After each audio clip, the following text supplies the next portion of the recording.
Pemirsa, pelaku pembunuhan gadis yang jasadnya dikubur di areal persawahan di Cilacap, Jawa Tengah dibekuk petugas kepolisian. Aksi pelaku cukup sadis, pasalnya pelaku membunuh dan memperkosa korban yang sudah tidak bernyawa.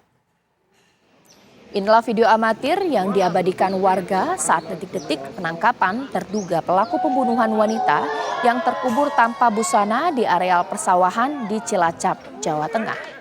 Warga yang berada di sekitar berbondong-bondong melihat penangkapan terduga pelaku atas nama Ade Saputra. Karena tersulut emosi, salah satu warga mengamuk saat pelaku digiring ke dalam mobil polisi. Pelaku ini merupakan mantan pacar korban. Motif pelaku hingga tega melakukan pembunuhan terhadap mantan kekasihnya karena sakit hati atau cemburu lantaran korban bertunangan dengan pria lain. Perbuatan pelaku ini tergolong sadis. Pasalnya tidak hanya menganiaya korban hingga tewas, korban yang telah meninggal nekat disetubuhi oleh pelaku.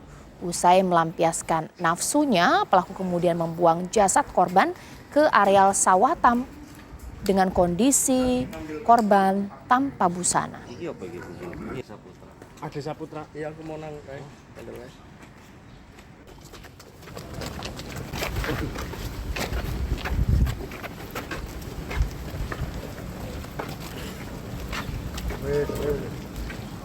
Ya, langsung saja saya akan tanyakan hal ini dengan Kapolresta Cilacap, Kombes Pol Fangky Ani Sugiarto. Selamat malam, Pak Fangky. Selamat malam, Mbak. Ya, Pak Fangky, bisa dijelaskan pelaku sudah ditangkap, sebenarnya ini peristiwa pembunuhan sadis yang memang rencanakan ataukah ini spontan, seperti apa, Pak? Baik, jadi hasil dari pemeriksaan di lapangan, kemudian kita kembangkan. Ini berawal kejadian hari Kamis sekitar jam 16.30. Korban ini bersama tersangka ada di rumah berdua. Di situ terjadi cekcok. Kemudian ada penganiayaan, memukul pelipis korban.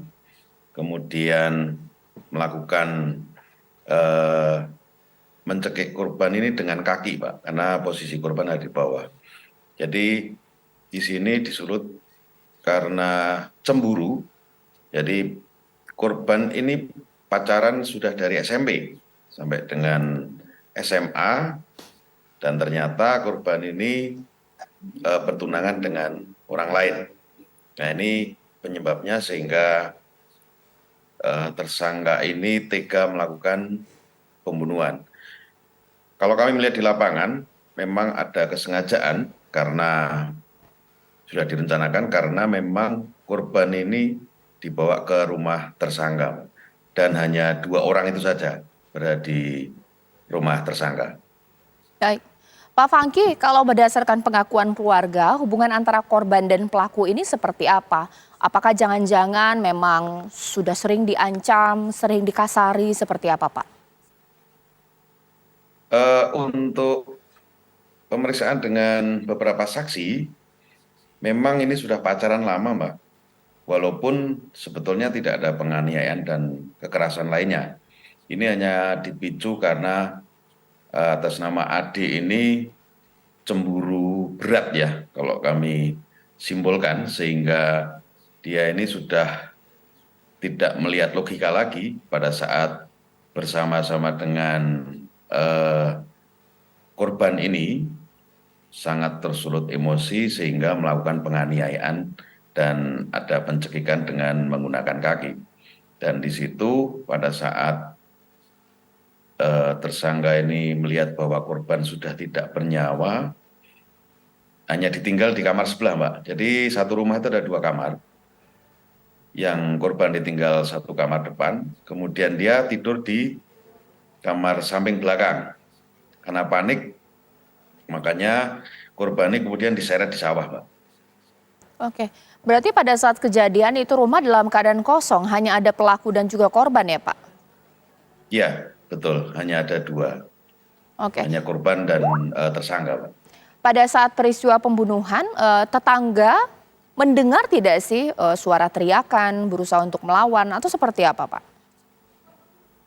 Kebetulan tidak ada yang mendengar, Mak. untuk rumah memang agak berjauhan dan posisi malam ini memang agak sepi karena memang di kebun ya, dekat kebun kanan kirinya Mbak untuk lokasi rumah.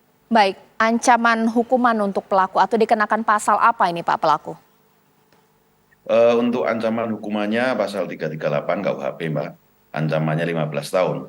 Di sini masih kita kembangkan karena yang kami lihat, jadi korban ini posisi sudah meninggal dunia masih disetubuhi oleh tersangka Mbak. Baik, terima kasih Kombes Pol Fangki Ani Sugiarto, Kapolresta Cilacap atas waktunya. Kita tunggu pengusutan bahkan juga kasus ini